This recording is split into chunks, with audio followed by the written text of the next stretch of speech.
하나님의 말씀은 예레미야서 제5장 20절부터 마지막 31절까지입니다. 예레미야서 제5장 20절부터 31절까지 밖에 보니 우리 새벽 예배 교재로 삼고 있는 큐티인이 몇 권 남아 있더라고요. 필요하신 분들 가져가서 미리 좀 묵상하시고 아니면은 예배 후에 다시 좀 묵상할 수 있는 교재가 되면 좋겠습니다. 오늘 20절부터입니다. 우리 한 목소리로 같이 읽습니다. 시작.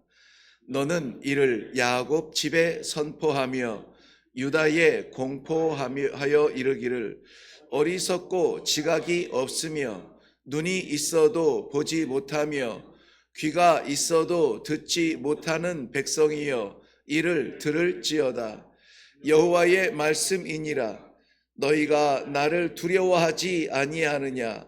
내 앞에서 떨지 아니하겠느냐? 내가 모래를 두어 바다의 한계를 삼되 그것으로 영원한 한계를 삼고 지나치지 못하게 하였으므로 파도가 거세게 이나 그것을 이기지 못하며 뛰노나 그것을 넘지 못하느니라. 그러나 너희 백성은 배반하며 반역하는 마음이 있어서 이미 배반하고 갔으며 또 너희 마음으로 우리에게 이른 비와 늦은 비를 때를 따라 주시며 우리를 위하여 추수 기한을 정하시는 우리 하나님 여호와를 경외하자 말하지도 아니하니 너희 허물이 이러한 일들을 물리쳤고 너희 죄가 너희로부터 좋은 것을 막았느니라. 내 백성 가운데 악인이 있어서 새 사냥꾼이 매복함같이 지키며 덫을 놓아 사람을 잡으며 새장에 새들이 가득함같이 너희 집들의 속임이 가득하도다. 그러므로 너희가 번창하고 거부가 되어 살찌고 윤택하며 또 행위가 심히 악하여 자기 이익을 얻으려고 송사 곧 고아의 송사를 공정하게 하지 아니하며 빈민의 재판을 공정하게 판결하지 아니하니 내가 이 일들에 대하여 벌하지 아니하겠으며 내 마음이 이 같은 나라에 보복하지 아니하겠느냐? 여호와의 말씀이니라. 이 땅에 무섭고 놀라운 일이 있도다. 선지자들은 거짓을 예언하며 제사장들은 자기 권력으로 다스리며 내 백성은 그것을 좋게 여기니 마지막에는 너희가 어찌 하려느냐. 아멘. 우리 먼저 기도하겠습니다. 사랑하는 하나님의 백성들 영혼, 오늘도 놓을 수 없어서, 아니 시대가 어려울수록 혼란스러울수록 더 꽉 붙잡기 위하여, 더 가까이 부르시기 위하여, 더 끌어안기 위하여 이 새벽에 주의 백성들을 불러주시는 하나님 아버지, 아버지 품에 달려나오듯 올라온 주의 백성들에게 아버지의 말씀 받듯 받게 하여 주시옵시고, 사랑하는 아버지와 동행하듯 이 하루를 살아갈 수 있도록 축복하여 주시옵소서. 오늘도 귀한 말씀으로 우리의 영혼이 먼저 춤을 추며 감사하며 감격하며 뛰어나가는 복된 하루가 될 수 있도록 인도하여 주실 줄로 믿사옵고 예수님의 이름으로 기도하옵나이다. 아멘. 아멘. 오늘 본문의 제목은 마지막에는 어찌하려느냐, 이 말씀인데, 이 말씀은 오늘 31절 제일 끝에 가니 마지막에는 너희가 어찌하려느냐 하는 여기에서 가지고 왔어요. 마지막에는 어찌하려느냐. 이 동일한 질문을 남유다 북이스라엘 할 것 없이 선지자들을 통하여서 이사야 선지자나 이사야서 10장 3절, 호세아 선지자나 호세아서 9장 5절 동일하게 이렇게 말씀하세요. 마지막에는 어찌하려느냐. 벌하시는 날과 멀리서 오는 환난 때에 너희가 어찌하려느냐? 몰라서 묻는 거는 아니죠. 어찌하려느냐? 도대체 방법이 없다. 너 그러면은 안 된다. 너 망한다. 도대체 너 왜 그래? 하는 마음이죠. 왜 그래? 이거는 요즘에 우리 부모들도 자녀들에게 함부로 말하는 표현은 아닙니다. 왜냐하면 자칫 잘못하면은 이 말은 상처를 받아요. 너 왜 그래? 라고 말하면은 깨달으면은 좋은데, 아, 내가 이러면은 안 되겠구나 하고 깨달으면은 좋은데, 너 왜 그래? 라고 말했을 때 자기를 비하하는 것처럼 이렇게 생각하면은 거리가 생기고 장벽이 생겨지고 부모로부터 자녀가 멀어지게 되고 담벼락을 쌓게 돼요. 그렇기 때문에 쉬운 말은 아닙니다. 굉장히 어려운 말이고 조심스러운 말이에요. 그런데 우리 하나님께서는 마지막 저물어 가는 이스라엘 백성들을 향하여서 도대체 너네 왜 그러니? 왜 그러니? 우리 어린 손자들 데리고 이렇게 길을 걸은 적이 있을 것 같아요. 손잡고 이제 이웃 사람들에게도 자랑이 되고 이쁘지 이쁘죠 막 이러면서 손잡고 가는데 찾기를 건너려고 신호등 앞에 서 있습니다. 아이들이 뭘 아나요? 그냥 길을 건너려고 가 있으니까는 건너려고 합니다. 근데 빨간불이면 어떻게 합니까?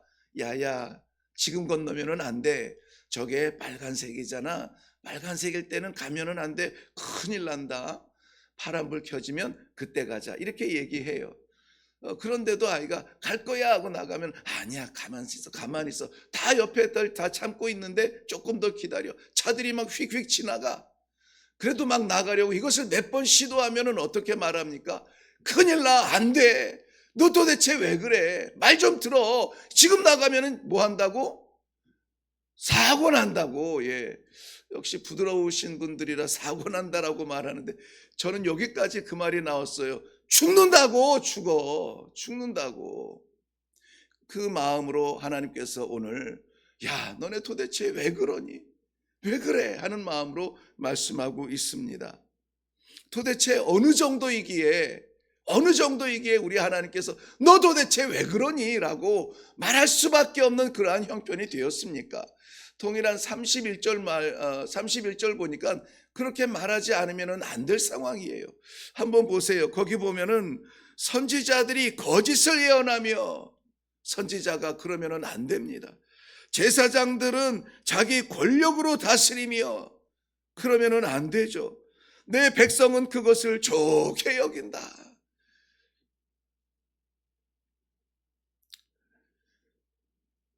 진리의 마지막 보루인 선지자들이 선지자는 어떤 제사장과 선지자의 차이를 우리는 잘 아시죠. 간단하게 설명하면 선지자는 하나님의 말씀을 백성에게 대언하는 사람이요. 제사장은 백성들의 죄를 짊어지고 하나님 앞에 나아가는 사람이에요. 그런데 선지자가 자기 생각의 말을 하면은 안 되죠. 하나님의 말씀을 받을 때에 전해야 돼요. 나이가 20이든 30이든 상관이 없어요. 제사장이든 목동이었든 상관이 없어요. 이전에 무슨 삶을 살았든 상관이 없어요. 하나님께서 그를 선지자로 택했을 때는 하나님의 말씀을 전하는 거예요. 그런데 선지자가 거짓을 말합니다. 하나님께서 세상을 향하여서 전해야 되는 그러한 하나님의 마음과 하나님의 말씀을 증거하지 아니하고 거짓을 예언해요. 심지어 우리 예레미야서 2장 8절 말씀에는 뭐라고 말씀하셨냐면 선지자들이 바알의 이름으로 예언을 했다. 바알의 이름으로 예언을 했대요. 선지자들이 말이죠. 말이 됩니까? 그런데 그 예언을 하고 예언의 말을 받았다는 것입니다. 이래서는 안 되는데 괜찮아요. 사랑의 하나님이니까는 그 정도는 덮으실 거예요.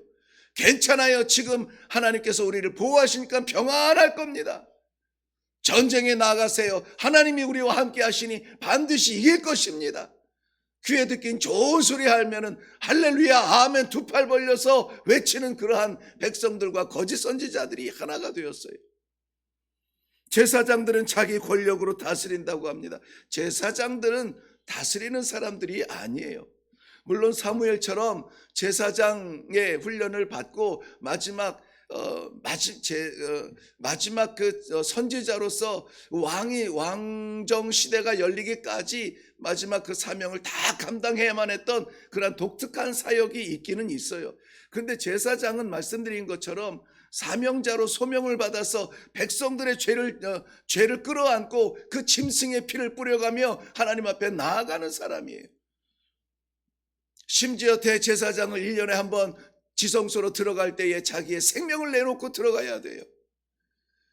죄가 회개되어지지 아니하고 하나님을 만났을 때 죽을 수밖에 없는 그러한 위기를 가지고, 위기의 마음을 가지고 죽으면 죽으리라 하는 마음으로 하나님 앞에 나아가야 돼. 근데 그것이 대단한 권력이나 되느냐? 이거는 드리면은 안 되겠어. 이렇게 하면은 안 돼. 이것은 얼마 정도는 해야 돼. 네 죄는 이 정도는 드려야 돼. 어느 날 어느새부터 하나님의 성전 제사를 드리는데 그 판단을 제사장의 눈으로 하고 그것을 통하여서 어떻게 합니까? 이득을 챙겨요. 성전세를 받고 성전의 동전을 따로 만들고 그 소명 사명을 감당하면서 자기의 배를 채우는 제사장들이 생겨난다는 거예요. 마치 하나님과 백성들 중간에 무엇이나 된 존재인 것처럼. 그런데 더 큰 문제는 무엇입니까? 백성들이 그것을 좋게 여긴다는 거예요. 백성들이 그것을 좋게 여긴대요. 무엇을 좋게 여깁니까? 선지자가 하나님의 말씀이 아니라 거짓으로 예언하며 심지어 바알의 이름으로 예언을 해도 아, 좋다, 감사하다, 기가 막히다, 듣기 좋은 얘기에 입을 해 벌리는 사람 마냥 좋아한다는 거예요. 제사장의 권력을 능력 있어 보인다고 좋아한다는 거예요. 하나님 앞에 굴복해야지 사람 앞에 굴복하면서 마치 이제는 제사장한테 맡겼으니 나는 자유라, 그러한 마음으로 자유하다 생각한다는 것입니다. 그러면은 어떻게 되겠습니까? 우리 마음에도 혹시 이런 것들에 대하여서 좋아하는 마음이 있으면은 오늘 성경 말씀을 다시 한번 묵상하면서 바른 길을, 하나님의 그 마음을 받으실 줄 알아야 됩니다. 오늘 말씀은 만약에 이러한 일들, 선지자들이 거짓을 예언하는 것, 제사장들이 자기 권력을 다스리는 것, 백성들이 또 이것을 좋아하는 것, 이것이 있으면은 하나님의 참 진리의 말씀을 받기가 어려워져요. 하나님의 말씀을 받지 않은 백성은 하나님과 단절될 수밖에 없습니다. 오늘 20절 말씀 한번 보시겠습니까? 너는 이를 야곱 집에 선포하며 유다에 공포하며 하여 이르길, 다 이 하나님의 백성 이스라엘, 특별히 남겨진 예루살렘과 남유다를 다 지칭하고 있습니다.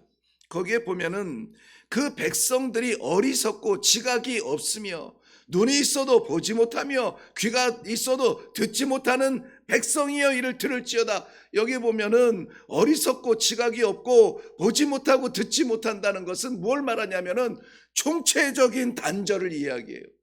총체적인 단절. 어느 한 구석 기회가 없어졌다는 거예요. 귀를 막아 듣지 않습니다. 눈을 감아 보지 않습니다. 정말 이것이 그런가 하여 묵상하지 않습니다. 위기가 오면은 위기를 탈출하려고 하지 하나님의 뜻을 구하려 하지 않습니다. 세상 사람 누구나 걸어가는 그 길을 함께 걸으면서 성도라는 이름으로 살아갑니다. 그런데 하나님께서 이렇게 말씀하시죠. 그러면은 안 된다고요. 그러지 말라고요.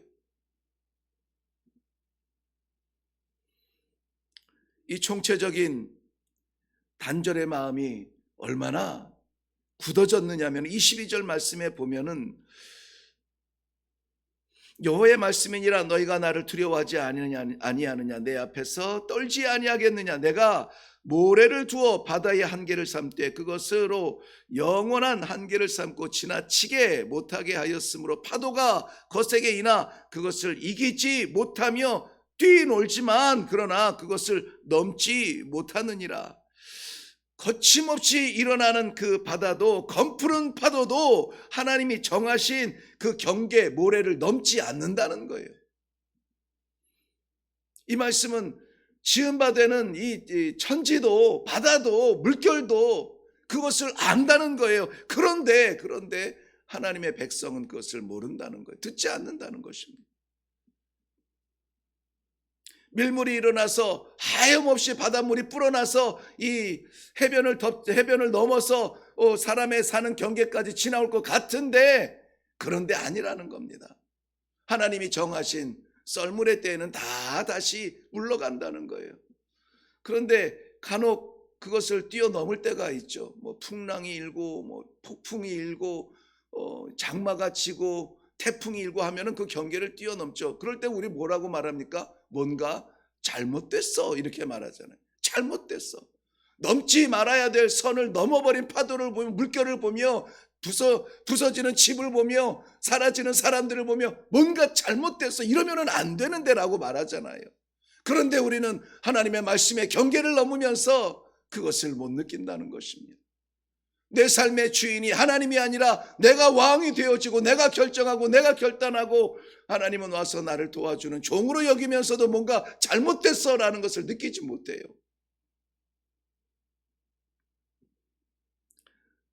하나님께서 지으신 피조물들도 아버지의 경계를 알거늘 손으로 지으시고 생기를 불어넣어 생명으로 살리신 우리 사람이 그것을 알지 못할 만큼 강팍하여졌다. 본래부터 강팍하지는 않아요. 오늘 성경 말씀에는 배반의 마음이 있다라고 그랬어요. 배반의 마음. 배반의 마음은 돌아서는 마음이에요. 원래 그 마음이에요. 원래 악한 게 아니에요. 원래 이 하나님의 뜻을 거부하기 위하여서 그렇게 태어난 것이 아니에요. 하나님께서는 내가 너를 지명하여 불렀나니 너는 내 것이라. 내가 너에게 내 이름을 주었다. 어디를 가든지 내가 너와 함께 하리라. 하나님께서 오죽하면 이렇게 속을 다 드러내 보여줬어요. 다 드러내 보여줬어요. 그럼에도 불구하고 조금만 좀 잘 나가면 내 세상이냐, 조금만 어려우면 다 끝났냐, 그 삶의 기준이 내 능력이 되고 주변의 상황이 되어버리면 하나님은 어디 계십니까? 그것을 배반의 마음이라 이렇게 말해요. 더 이상 여호와를 인정하지 아니하니 어떻게 하면 좋으냐? 더 이상 여호와를 경외하지 않으니 어떻게 하면 좋으냐? 여호와의 말을 듣지 않으니 어떻게 하면 좋으냐? 저도 가슴이 두려워지는데요. 그 현장과 그 상황에서 하나님의 마음을 받은 예레미야 선지자는 눈물 나지 않겠습니까? 우리 이러면은 안 됩니다. 이러면은 안 돼요. 성도면은 성도답게, 백성이면 하나님의 백성이면 하나님의 백성답게, 예배자로 살면은 예배자로 하나님을 향하여서 부디 하나님의 낯을 우리를 향하여 드시며 우리를 향하여서 축복하여 주옵소서. 민수기 6장 24절부터 6절까지의 그 축복의 말씀을 간절히 바라는 그러한 마음뿐만이 아니라 우리도 하나님을 봐야죠. 우리도 하나님을 봐야죠.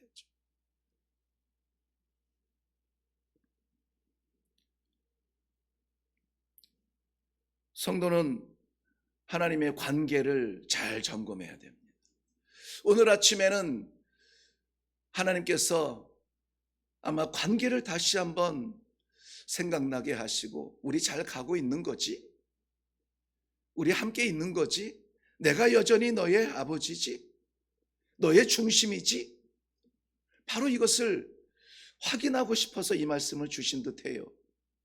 너 그렇게 살지 못해서 어떡할라 그래? 라고 하는 것은 이것이 결론의 말씀이 아니라, 왜 우리가 손자의 손을 꽉 잡습니까? 왜 가면은 안 된다고 그렇게 말합니까? 왜 그러냐고 호통을 칩니까? 사랑하니까, 살려야 되니까, 가면은 죽으니까. 아버지의 사랑의 마음이 그 꽉 붙잡은 손길을 통하여서 뜨거움을 전달하고, 뜨거운 그 마음, 사랑을 전달하고 싶은 이 아침의 시간입니다. 사랑하는 성도 여러분, 혹여라도 우리가 선지자의 거짓 예언에 귀담고 있었다면, 제사장들의 권세 앞에 조아리는 그러한 굴종의 마음이 있었거든. 이 시간에 우리 그 마음을 하나님께로 향하고 나를 사랑하시는 아버지, 그래서 나를 불렀군요. 내가 단절했던 이 마음을 여시고 하늘문도 활짝 여시고 하나님과 소통하며 다시 한번 아버지를 부를 수 있는 기회를 내게 주셨군요. 놀라운 축복의 아침으로 우리가 받으시고 여전히 우리 속에서 우리를 붙드는 사슬처럼 오늘 25절 말씀에서 허물과 죄라고 표현했지만은 허물과 죄 없는 사람이 어디 있습니까? 이것이 장애가 된다면, 이것 때문에 우리가 하나님 앞에 자유롭게 서지 못한다면 회개하시고 회복하시고 오늘 하루도 이 주말에 이 금요일에 세상 불금이라 말할 때에 우리는 무엇을 할 것인가? 하나님과 함께 동행하는 아름답고 멋있는 성도의 삶이 되기를 주님의 이름으로 축원합니다. 기도하겠습니다. 마지막에는 정말 그 멀리서 몽둥이로 들어서 이방의 군대가 짓밟을 때는 아니 우리 주님 재림하실 때에 하나님의 심판 때에 어찌하려느냐.